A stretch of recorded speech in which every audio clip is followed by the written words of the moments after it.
विधानसभा निवडणुकीच्या 3 दिवसाआधी कापशी टोल नाका येथे दारूसाठा जप्त।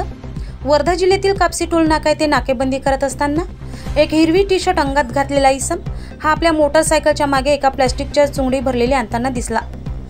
त्याला थांबवण्याचा इशारा दिला असता सदर इसम हा न थांबता आपल्या ताब्यातील मोटरसायकल वेगाने चालवून आमच्या जवळून निघून गेला। सदर इसमाचा शासकीय वाहनाने पाठलाग करत असता सदर इसम हा कात्रीकडे जाण्यास निघाला, तेव्हा आम्ही सुद्धा आमचे वाहन त्याच्या पाठीमागे नेले।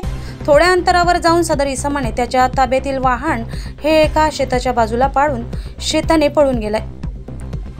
तेव्हा त्याचा पोलीस स्टाफच्या मदतीने पाठलाग करून त्याला ताब्यात घेतले। आरोपी सोहेल जावेद खा पठाण वय वर्ष 21 राहणार मारुती वॉर्ड हिंगणघाट जिल्हा वर्धा असे आहे।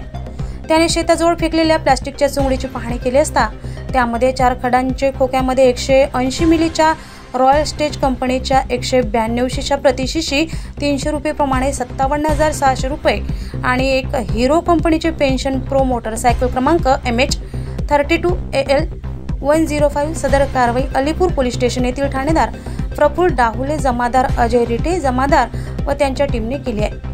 मुख्य संपादक सूरज एल ठाकूर, गांधीगिरी न्यूज 24 वर्धा कापसी।